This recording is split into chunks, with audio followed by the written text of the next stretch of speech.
మన రక్షకుడైన యేసుక్రీస్తు నామములో అందరికీ వందనాలండి.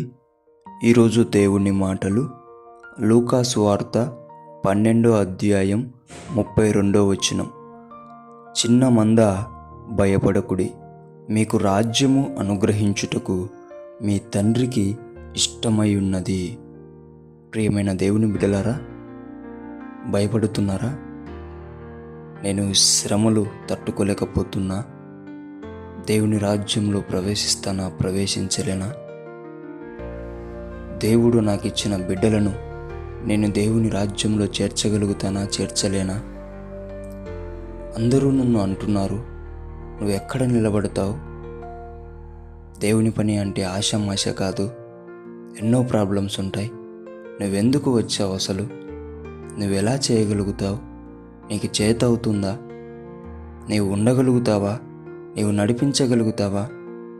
ఎందుకు నీకు ఇన్ని శ్రమలు? ఎందుకు నీకు ఇన్ని బాధలు? దేవుడు ఉంటే, దేవుడు చూస్తుంటే ఎందుకు నీవు ఇన్ని బాధలు పడాలా, ఇన్ని నిందలు పడాలా అని నిన్ను కృంగదీస్తున్నారేమో. ఆ కృంగుదలకు నీవు భయపడుతున్నావేమో. అయితే ప్రియ దేవుని బిడ్డ, ధైర్యము తెచ్చుకో.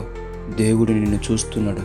అందుకే చెప్తున్నాడు, చిన్న మంద భయపడకుడి, మిమ్మును ఆయన రాజ్యంలో చేర్చుకున్నట్టుకు తండ్రికి చాలా ఇష్టమై ఉన్నదని ఆయన చెప్తున్నాడు.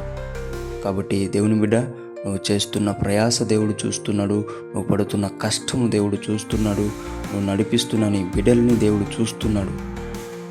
నువ్వు ఎటువంటి దిగులు పెట్టుకోకు, ఎటువంటి అధైర్యం పెట్టుకోవకు. ధైర్యం తెచ్చుకో. నా దేవుడు నన్ను చూస్తున్నాడు, నా దేవుడు తన రాజ్యంలో నన్ను చేర్చుకోవడానికి ఇష్టపడుతున్నాడని నీ హృదయం నాటబడేలా చేసుకో. నీ హృదయంలో ఈ మాట నాటబడితే గనక ఎన్నటికీ కృంగిపో, ఎప్పటికీ భయపడవు. దేవుడి మాటలను దీవించునుగాక. ప్రార్థిద్దాం. యేసయ్యా, మీకు వందనాలు, స్తోత్రాలయ్యా. చిన్న మందగా నీ బిడలు నీకోసం పనిచేస్తున్న వారు ఎంతోమంది ఉంటున్నారయ్యా. తండ్రి, వారు కృంగిపోయే మాటలతో, నా శ్రమలతో, వారు పడే శోధనలలో నా తండ్రి వారు కృంగిపోయి భయపడుతూ ఉంటున్నారయ్యా. అటువంటి వారిని బలపరిచి, ధైర్యమునిచ్చి, వారిని నీ రాజ్యంలో చేర్చుకుంటున్నావనే విశ్వాసంలోకి నడిపించి, వారి హృదయంలో నీ మాటను నాటమని యేసు నామములో ప్రార్థిస్తున్నాం తండ్రి. ఆమేన్.